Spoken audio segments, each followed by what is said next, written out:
Hey Dreamers, this is Jade and welcome back to my channel. I am setting up my new mini bullet journal for the next few months. I have completed the previous one. It lasted me through August. They usually last me roughly about 5 months, it's looking like, and so it's time to set up a new one. And what I have realized is that I started picking notebooks that match with the current season. So we're going into fall, so I found one that's kind of a darker colored, well, fall and winter, I should say. I actually really like this teal, especially with the sticker I decided to put on with it. It just kind of goes with it perfectly. So I am definitely here for it. This is actually a sticker from Redbubble, from John Yaman. They print their stickers with a ridiculous amount of white border, so I did cut that down. And if anybody is curious, the notebook that I'm using is the A6 size of the Leuchtturm 1917 with the squared or grid pages. The original one, when I first started doing this, that I used had dot grid pages. That one worked just fine, but I prefer grid, so that's what I've been getting since. And so yeah, I'm just getting a little decoration on the front. I do like my covers to have something on it, even if it's just a sticker. So I am using that John Yaman sticker. John Yaman is a Turkish actor in these Turkish dramas that I love to watch. I had started re-binging the Turkish drama Erkenci Kus, which is Daydreamer, not that, excuse me, not Daydreamer, Early Bird in English. And they finally, I have been talking to you all about this for so long. I have mentioned these Turkish dramas. That was the only one that I love so much that they had on YouTube, but they did not have the English subtitles on them. So I just kind of had to figure it out, and then I found another site that did have the English subtitles. Anyway, now YouTube actually has Early Bird and or Kinsey Cuss with the English subtitles. So if anybody is curious or interested in these Turkish dramas that I love so much, this is probably my favorite one, then check it out. It is on YouTube and it does have the English subtitles, and it is fantastic. I had actually started a re-binge of it a few months ago, and I took a break from it, and I don't even remember why, but it came back to mind yesterday, and maybe it was because of the sticker that I used. So I decided to start watching that again, and I'm loving that I can just pull it up on YouTube, and I don't have to worry about using that site that I was using the site that I was, watching it on or whatever. But anyway, I am getting my calendar squares counted out here. I like to do my own calendars in my mini bullet journal, and what I do is, of course, I pull up the calendar and I draw it out as it is.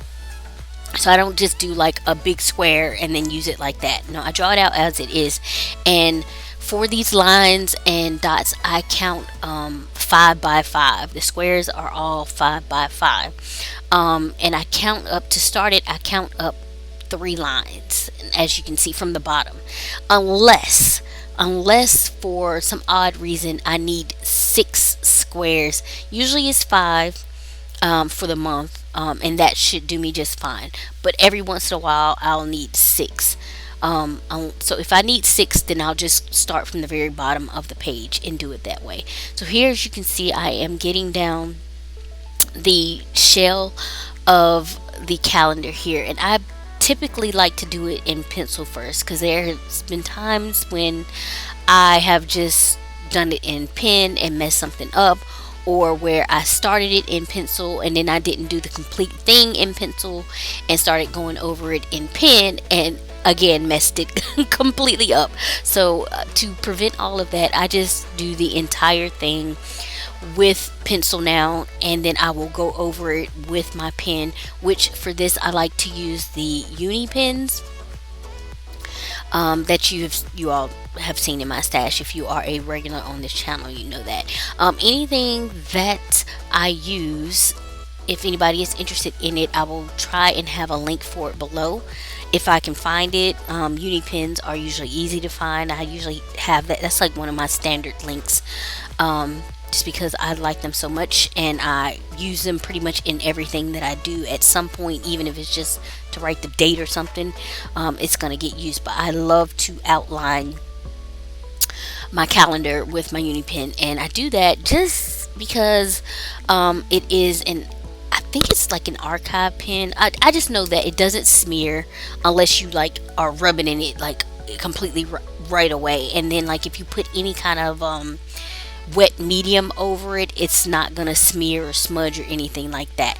So that's why I am waxing poetic about the uni pens. Anyway, I did slow down my calendar making. Everything else is a little faster as far as this video goes. It's sped up, but excuse me, while I am doing the calendar, I did slow it down just so you all can see, if anybody's interested in doing this themselves, what I'm doing and all of that. So like I said, I get the shell done, and then like I just do the lines individually. So I'll start out doing all vertical lines, and then I will go back and do all the horizontal lines, or vice versa. It doesn't matter. However I started first, instead of just going back and forth and back and forth and back and forth, I just do one set at a time. So yeah, here I am going back over everything with my uni pen, as I said. And I like to use that 6-inch ruler just to give me a straight line, because I do not know how you people that can just draw a straight line do it. And also you people who can just take a picture or whatever. Sorry, I got interrupted. Anyway, as I was saying, people who can take a picture and just cut it straight. Every time I try to cut a picture, then that's why you typically see me pull my trimmer out. Every time I try to cut a picture, it is wonky. Like there's always a little tilt to the side that's just not right. Yeah, I don't know how you all do it.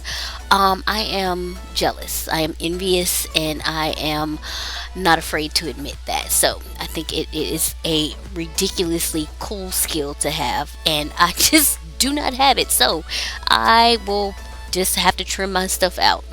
It's probably time I replace my trimmer now anyway. But anyway, as you can see, I did all the vertical lines there, and now I'm going back and I'm doing all of the horizontal lines, and then that will be the basis of my calendar, of course. And then I also like to decorate around it and all of that kind of stuff.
Okay, I'm all done with my decorating, so I just need to letter out the month. It is September, and I squinch my letters up just to make sure it doesn't run into that flower there. And so yeah, I am. And then like the hole in the E wasn't there, so I had to put it in with the white gel pen. And now I'm just doing some shadows, which is a little bit difficult when the letters are so smushed together like that. However, I get it done, and we are moving on to set up my watch list page and my books that I read and my playlist for the month, any music that I have on repeat. And again, I am going ahead and setting up my icon boxes, which is 5 by 5.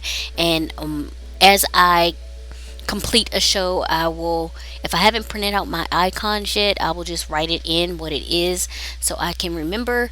And then the icons that I print out are usually 3/4 of an inch by 3/4 of an inch, or 0.75 by 0.75 if you are interested.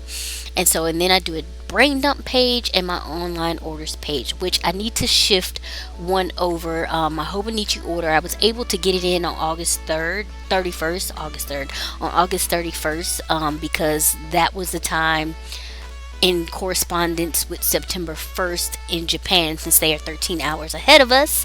But it hasn't arrived yet, so I just need to get that information down so I can remember in September. So that pretty much wraps this up. If you all have any comments or questions about anything, please leave those below. I'll be happy to answer you when I get the opportunity to. I trust that everyone has been safe and well, and I will catch you all in my next video. Bye!